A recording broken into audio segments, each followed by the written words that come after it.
Assalamu alaikum class. Today we are going to discuss about the chapter number 3, that is organizational development practitioner. Learning outcomes देख लेते हैं इस chapter के learning outcomes और to understand the essential character of OD practitioner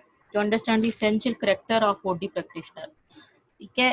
अब ये जो chapter है ये हमें बता रहा है कि essential character of OD practitioner क्या है। करेक्टर होता है ना कि आपने उसको परफॉर्म करना है एक ऑर्गेनाइजेशन के अंदर, ठीक है, और आपने चेंज को इम्प्लीमेंट करना है। अब एक प्रैक्टिशनर है जो कि बिल्कुल आउटसाइड प्रैक्टिशनर है, तो वो किस तरह से चेंज को परसीव करेगा या ऑर्गेनाइजेशन को परसीव करेगा, और एक प्रैक्टिशनर जो कि आपकी ऑर्गेनाइजेशन ही का पार्ट है, जिसको हम लोग इंटरनल कंसल्टेंट भी कह सकते हैं, तो वो आपकी ऑर्गेनाइजेशन को कैसे परसीव कर रहा है। ठीक है, तो ये हमारी लर्निंग ऑब्जेक्टिव्स हैं। और सेकंड ऑब्जेक्टिव है to understand the necessary competencies required of an effective OD practitioner। तो ये भी टू अंडरस्टैंड नेसेसरी competencies, हमें नेसेसरी competencies क्या क्या रिक्वायर्ड हैं। अब जैसे उनको मुनीब को MBA अच्छा लग रहा है, तो आपको competencies असल में रिक्वायर्ड क्या हैं to be the OD practitioner या इफेक्टिव OD प्रैक्टिशनर के लिए।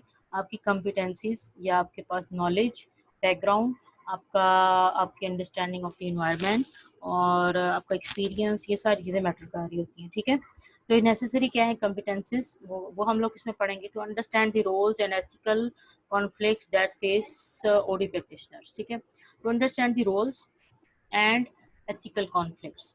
अब ये एथिकल कॉन्फ्लिक्ट्स जो हैं कि हम लोग एथिक्स के ऊपर इसको छोड़ के तो इसको बहुत जगहों पे इग्नोर कर देते हैं। और इसके अंदर आप लोग देखो आगे, द ऑर्गेनाइजेशन डेवलपमेंट प्रैक्टिशनर। अब आपके पास जो इंटरनल एंड एक्सटर्नल दो तरह के कंसल्टेंट्स होते हैं। अब दो तरह के कंसल्टेंट्स जो हैं इसके अंदर इंटरनल कंसल्टेंट, और इंटरनल वो होता है कि एक ऑर्गेनाइजेशन के अंदर एक एम्प्लॉई या मैनेजर आपके पास 10 साल से काम कर रहा है, और वो आपकी पॉलिसीज़ को, आपके बिहेवियर, ऑर्गेनाइजेशन के लीडर के, कस्टमर्स को और इन्वायरमेंट को, कल्चर को बड़े अच्छे तरीके से जानता है। तो आप क्या करते हो कि आप कहते हो कि मैंने ये चेंज लेके आना है एक ऑर्गेनाइजेशन के अंदर, एक इम्प्लीमेंट करना है, तो आप ही इसको लीड करो। ठीक है, उस मैनेजर को कह देते हैं, तो वो आप उसको लीड करें। अब उनकी रिस्पॉन्सिबिलिटी इस वजह से, जबकि उनके पास ओडी या ऑर्गेनाइजेशनल डेवलपमेंट का कोई एक्सपीरियंस नहीं है। आप कहते हैं कि आपको हम लोग 1 माह की छुट्टी देते हैं, आप 1 माह के अंदर ये ओडी ऑर्गेनाइजेशन डेवलपमेंट से रिलेटेड ट्रेनिंग्स लेके आएँ, उनके लिए ट्रेनिंग अरेंज कर लेते हैं, और उसके बाद फिर एक्सटर्नल ट्रेनिंग्स, उनको ट्रेनिंग दिलवा देते हैं। और उसके बाद, क्योंकि ये डिपेंड इसलिए हो रहा है कि आप जो है वो ऑर्गेनाइजेशन के कल्चर से बड़े अच्छे तरह से ओरिएंट हैं, जो मैनेजर है। और ओरिएंट मतलब कि वो जानता है, क्योंकि बहुत सारी चीज़ों को इंटरनली चीज़ों को जानना बड़ा ज़रूरी है। कौन सा एम्प्लॉई अच्छा है, कौन सा एम्प्लॉई अच्छा नहीं है, या कौन सा एम्प्लॉई बहाने बनाता है। अब ये सारी चीज़ें बहुत अंदर की बातें होती हैं, और जब तक आप लोगों के साथ काम नहीं करते, लोगों के साथ चीज़ें प्रैक्टिस नहीं करते, तब तक आपको लोगों का अंदाज़ा नहीं होता। तो ये भी बड़ी एक अच्छा, इसके भी प्रॉस एंड कॉन्स हैं इंटरनल कंसल्टेंट होने के या एक्सटर्नल कंसल्टेंट होने के। अब इंटरनल कंसल्टेंट को आपको पहले तो एक इसका एडवांटेज ये है कि ये पहले से ही आपके ऑर्गेनाइजेशन के कल्चर के साथ बड़ा ये जानता है, ऑर्गेनाइजेशन के कल्चर को बड़े अच्छे तरीके से जानता है, तो और लोगों को बड़े अच्छे तरीके से जानता है, तो वो आपके लिए अच्छा साबित हो सकता है। लेकिन उसके पास एक ये कैपेबिलिटी कम होगी कि उसके पास ऑर्गेनाइजेशनल डेवलपमेंट से रिलेटेड नॉलेज नहीं होगा। ठीक है, अब वो आपके पास एम्प्लॉई है, 10 साल से वो आपके पास काम कर रहा है, उसके पास सिर्फ आपकी ऑर्गेनाइजेशन का नॉलेज है, उसके पास पूरी मार्केट का या आपकी इन्वायरमेंट का या ओडी प्रैक्टिशनर्स को किस किस्म की नॉलेज की ज़रूरत होती है या कौन कौन सी स्किल्स रिक्वायर्ड होती हैं, वो बीइंग एन ओडी प्रैक्टिशनर वो नहीं होगा। ठीक है, एक इंटरनल जो अगर आप लोग एम्प्लॉई को या इंटरनल मैनेजर को एज ए कंसल्टेंट हायर कर लेते हो, उसका टोटली डिफरेंट होगा, जबकि एक एक्सटर्नल कंसल्टेंट जो होगा उससे उससे रिलेटेड अगर हम लोग देखें, उसके पास भी यही चीज़ कि उसके पास ओडी प्रैक्टिशनर का नॉलेज होगा, स्किल्स होंगी, उसको इन्वायरमेंट का पता होगा, उसको इंडस्ट्री का पता होगा, और वो जानता होगा कि मैंने इसको चेंज को किस तरह से इम्प्लीमेंट करना है। और लेकिन उसके पास एक चीज़ नहीं होगी कि वो उसके पास ऑर्गेनाइजेशन का इंटरनल नॉलेज नहीं होगा, यानी कि उस कल्चर के साथ वो ओरिएंट नहीं होगा। तो एक्सटर्नल कंसल्टेंट हायर करना है या इंटरनल कंसल्टेंट हायर करना है, ये हमेशा किसके ऊपर डिपेंड करेगा, ऑर्गेनाइजेशन के लीडर्स के ऊपर डिपेंड करेगा। अब दोनों के पास शॉर्टकमिंग्स हैं, उसके पास कुछ एज हैं। इंटरनल एम्प्लॉय को एज ए कंसल्टेंट अपॉइंट करने के, और एक्सटर्नल एम्प्लॉय को एज ए कंसल्टेंट डिप्लॉय करने के, दोनों के प्रॉज एंड कॉन्स हैं। प्रॉज एंड कॉन्स यानी कि उसके भी कुछ अच्छी चीज़ें हैं जो कि उसमें नहीं है, कुछ इसकी अच्छी चीज़ें हैं जो उसमें नहीं है। तो हमें असल में लीडर को, ऑर्गेनाइजेशन के लीडर को ये जानना ज़रूरी है कि हम लोगों का जो चेंज है वो हम लोग असल में लाना किस मकसद के लिए चाह रहे हैं, और हम लोगों ने उसको कितने लेवल तक उसको एक्सपेंड करना है। और दूसरी बात, ऑर्गेनाइजेशन के लीडर हैं, उनको भी समझना कि चेंज होता क्या है, और वो ओडी या चेंज को वो किस नज़रिए से देखते हैं। चेंज को लुइंस के मॉडल से देखते हैं, या पॉजिटिव मॉडल से देखते हैं, या कहते हैं कि सिर्फ एक्शन रिसर्च मॉडल है, या वो कितने उससे फेमिलियर हैं चेंज के साथ। तो ये सारे जो ऑर्गेनाइजेशन डेवलपमेंट के जो लीडर हैं, या ऑर्गेनाइजेशन के जो भी लीडर्स हैं, वो एक तो पहले उनको बताएंगे कि कि हमें किस किस्म का चेंज रिक्वायर्ड है। उन्होंने कौन से कंपेटिटर को देखा है अपने ऑर्गेनाइजेशन के अंदर चेंज को इम्प्लीमेंट करते हुए, और वो किस तरह से सक्सेसफुल रहे हैं। ये अब सारा नॉलेज, वो एक तो सबसे पहली बात कि लीडर के पास होना ज़रूरी है, और दूसरी बात लीडर के बाद आपको कन्वे करना कि आप उसको किस तरह से अंडरस्टैंड करते हैं। अब यहाँ पे कॉन्फ्लिक्ट ऑफ इंटरेस्ट आ जाता है इन ओडी प्रैक्टिशनर और ऑर्गेनाइजेशनल लीडर। यहाँ पर हमेशा कॉन्फ्लिक्ट का एक सामना करना पड़ेगा ऑर्गेनाइजेशंस को। ठीक है, एक इंटरनल और एक्सटर्नल कंसल्टेंट का मैंने आपसे बात की है। अब हम दूसरा पॉइंट देखने जा रहे हैं, professionals from other disciplines who apply OD practice, for example TQM managers. अब हम TQM managers total quality control managers को कहते हैं, टोटल क्वालिटी मैनेजर्स को कहते हैं टीक्यूएम मैनेजर्स, और IT and IS managers, compensation and benefits manager. अब ये प्रोफेशनल्स हैं जो कि पहले ही ऑलरेडी ऑर्गेनाइजेशन के अंदर काम कर रहे होते हैं, जिसके अंदर टीक्यूएम मैनेजर टोटल क्वालिटी। ठीक है, टीक्यूएम जो है वो भी बड़ा लेटेस्ट है, और ये आप याद रखो कि शायद आपको सिक्स सिग्मा का पता होगा, सिक्स सिग्मा टेक्निक्स के बारे यस में आपने मैम, पढ़ा होगा। पढ़ाया हाँ था। हाँ, वेरी गुड। अच्छा, इसके अंदर डिफेक्ट्स को कंट्रोल करना होता है, यही पता ना आपको, डिफेक्ट्स को मिनिमम करना होता है। ठीक यस है, मैम। ये टेक्निक्स हैं। कुछ ऑर्गेनाइजेशंस जो हैं वो डिफेक्ट्स को इतना वो फोकस हो जाती हैं कि वो डिफेक्ट्स को कंट्रोल करने के लिए। ठीक है, ये बड़े जो टीक्यूएम मैनेजर्स हैं, इनकी भी बड़ी हाई पोजीशन होती है एक ऑर्गेनाइजेशन के अंदर। तो वो इनके इससे रिलेटेड काम करते रहते हैं, क्योंकि वो इस कॉन्टिन्यूस प्रोसेस के अंदर इन्वॉल्व होते हैं, और उनको वो प्रैक्टिस करके, कॉन्टिन्यूस प्रैक्टिस करके अपने डिफेक्ट रेट्स को कम करते हैं। ठीक है, उस सिक्स सिग्मा की टेक्निक्स को अपनी ऑर्गेनाइजेशन के अंदर अप्लाई करते हैं। तो ये भी बड़ा एक्सपर्ट लेवल का काम होता है। तो एक तो आईटी और आईएस मैनेजर्स हैं, और आईटी आईएस मैनेजर्स क्योंकि वो चीज़ों को जानते हैं, सॉफ्टवेयर्स को, और प्रॉब्लम्स को आइडेंटिफाई करना, और चीज़ों को ठीक तरह से थ्रू कंप्यूटर्स, जैसे कंप्यूटर के ज़रिए उन चीज़ों को इम्प्लीमेंट करना जानते हैं।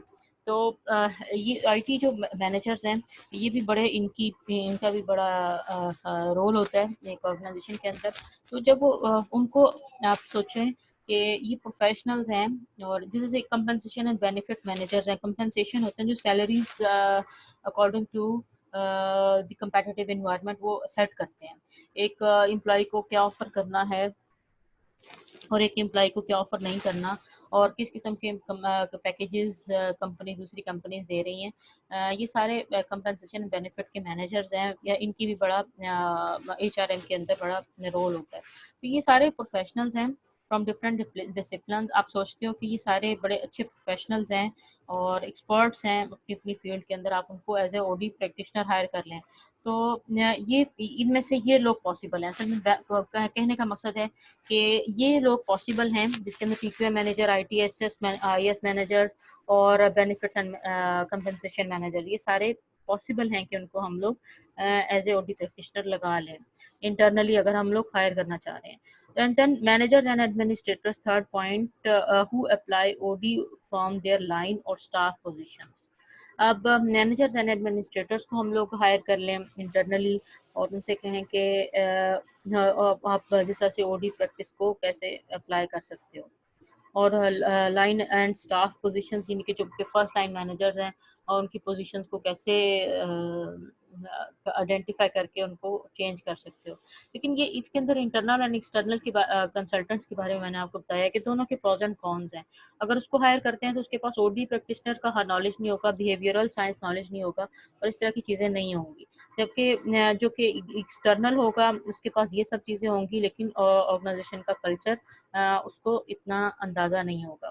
ठीक है, इंटरनल एंड एक्सटर्नल कंसल्टेंट्स, अब ये सारी चीज़ें ये आपके मेरे ख्याल में असाइनमेंट से रिलेटेड भी हैं और इसलिए आपने इसको ब्रीफली डिस्कस कर देना है अपनी असाइनमेंट के अंदर। अब जो स्किल्स रिक्वायर्ड हैं एक ओडी प्रैक्टिशनर को, कॉम्पिटेंसीज जो रिक्वायर्ड हैं ऑफ एन ओडी प्रैक्टिशनर, वो ये हैं। इंटरपर्सनल स्किल्स हैं जिसमें इंट्रापर्सनल स्किल्स हैं, देन इंटरपर्सनल स्किल्स हैं, देन जनरल कंसल्टेशन स्किल्स हैं और उसके बाद ऑर्गेनाइजेशन डेवलपमेंट थ्योरी है। अब ऑर्गेनाइजेशन डेवलपमेंट थ्योरी ये एक जिस से हम लोग भी अभी अब थ्योरी पढ़ रहे हैं या थ्योरी का कुछ पार्ट पढ़ रहे हैं, तो ये एक थ्योरी है और इसके पीछे हमने इसका जो ग्राउंड लिया है हमने 3 थ्योरी से लिए हैं, बेसिक थ्योरीज के मॉडल से लिए हैं। वो भी जो मॉडल्स पढ़े हैं उसको भी हमने पूरी तरह से मॉडल्स को नहीं पढ़ा क्योंकि एक मॉडल के ऊपर पूरी पूरी क्लास होती है, पूरा पूरा सब्जेक्ट होता है। यानी कि हमने उनको सिर्फ इंट्रोड्यूस किया है इस कोर्स के अंदर, हमने कुछ इनपुट्स लिए हैं। अब ये सारे जो इनका नॉलेज होना, ऑर्गेनाइजेशन डेवलपमेंट थ्योरी एक बहुत बड़ी थ्योरी है और ये इसका नॉलेज होना बड़ा ज़रूरी है। अब थ्योरी की जब हम बात करते हैं इसकी ग्राउंड्स प्लस ये कहाँ से ओरिजिनेट हुई और इसकी जैसे से ऑर्गेनाइजेशन डेवलपमेंट क्या हमने हिस्ट्री के बारे में बात की थी कि ये हिस्ट्री इसकी हमें कहाँ से मिलती है, behavioural science knowledge and human relation school of thought से मिलती है। तो हमें human relation school of thought को बड़े अच्छे तरीके से पहले समझना चाहिए। ह्यूमन रिलेशंस क्या चीज़ है, ह्यूमन रिलेशंस को ऑर्गेनाइजेशंस कैसे देखती हैं और उसकी थ्योरीज हमें क्या कहती हैं। हमें एम्प्लॉयज़ को थ्योरी एक्स के थ्रू देखना चाहिए या थ्योरी वाई के थ्रू देखना चाहिए या थ्योरी जी के थ्रू देखना चाहिए। ठीक है, तो ये सारी चीज़ें हैं। अब इंट्रापर्सनल स्किल्स में जैसे हम लोग पहले एक बात कर चुके हैं, इंट्रापर्सनल सेल्फ अवेयरनेस है कि एक ओडी प्रैक्टिशनर को सबसे पहले सेल्फ अवेयरनेस होनी चाहिए कि उसकी एक्सपर्टीज किसके अंदर है। सपोज उसने एक टेलीकम्युनिकेशन डिपार्टमेंट के अंदर चेंज को इम्प्लीमेंट करने का, एक डिपार्टमेंट को चेंज करने का एक उसने प्रोजेक्ट किया हुआ है और उसने 6 माह उसके अंदर काम किया हुआ है।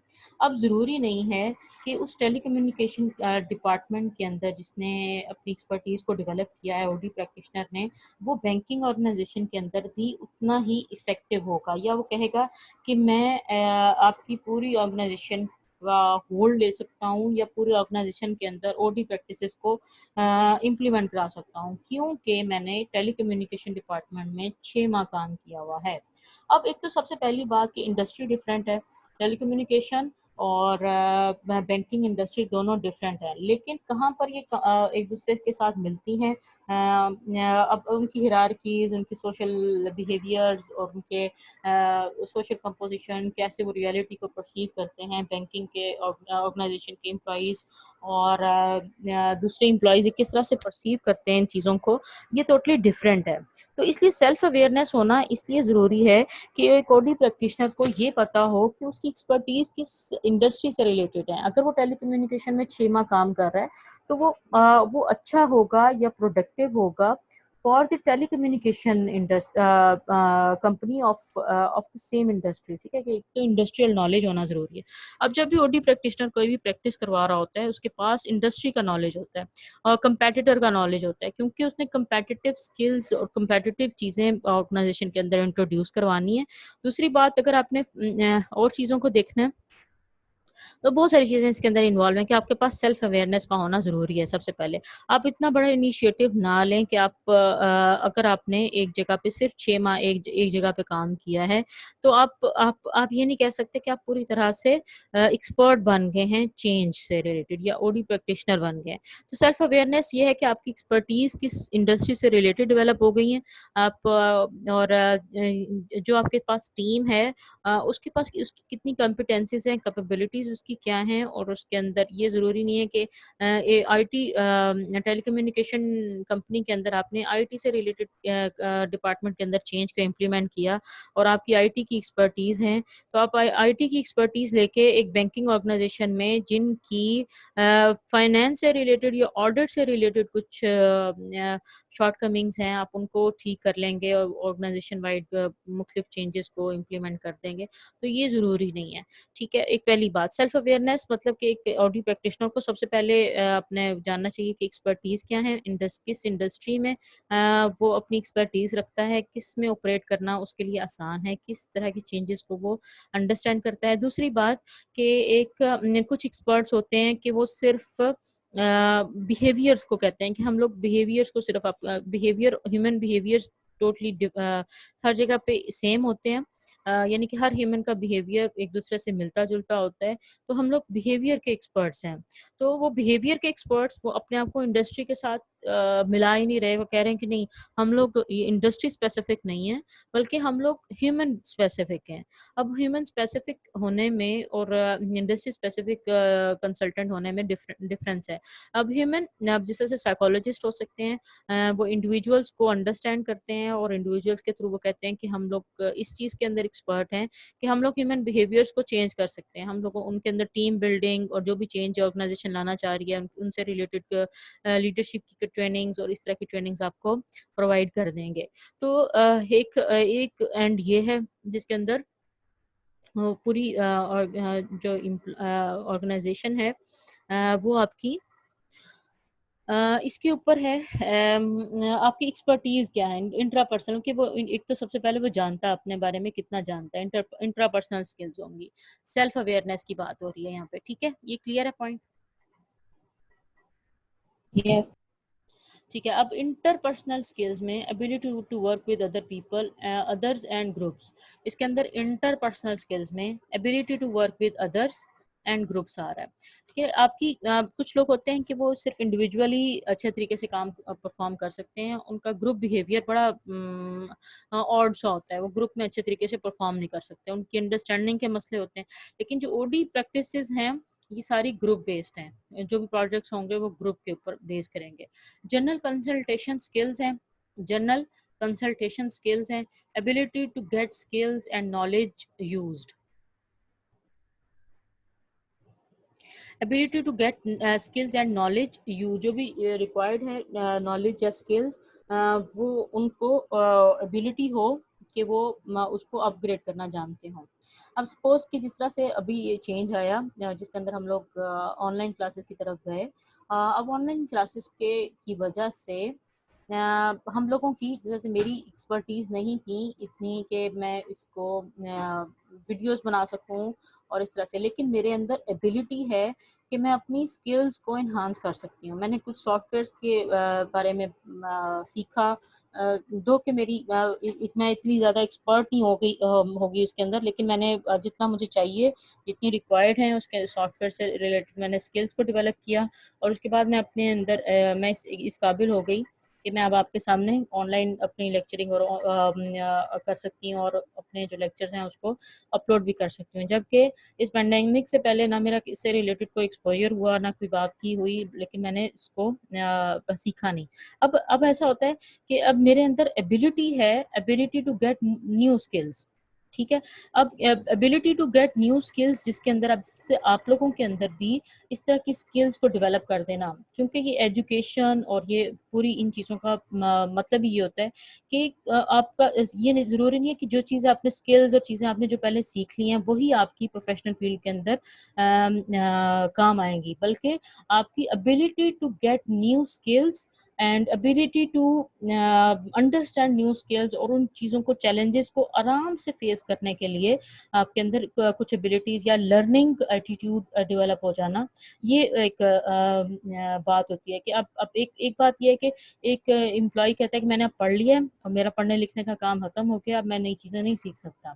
ठीक है, वो अपने ऊपर अपने ऊपर रिस्ट्रिक्शंस लगा लेता है। तो वो ये क्या चीज़ है कि एबिलिटी उसके अंदर नहीं रही, एबिलिटी वो अपनी एबिलिटी को यूटिलाइज नहीं कर रहा, या उसको अपने अपने ऊपर उसने रिस्ट्रिक्शंस लगा लिए हैं कि वो नई नई स्किल्स को नहीं सीखेगा। तो ये अब ओडी प्रैक्टिशनर के लिए ये ज़रूरी है कि वो नई स्किल्स को सीखने में ईजी हो। अब जिस तरह से बहुत सारे आपने लोग देखे होंगे, बहुत सारे टीचर्स देखे होंगे और बहुत सारे ट्रेनिंग सेशंस अगर आप लोगों ने अटेंड किए हों जो यूनिवर्सिटी में भी होते हैं, उसमें टीचर्स भी बैठे होते हैं।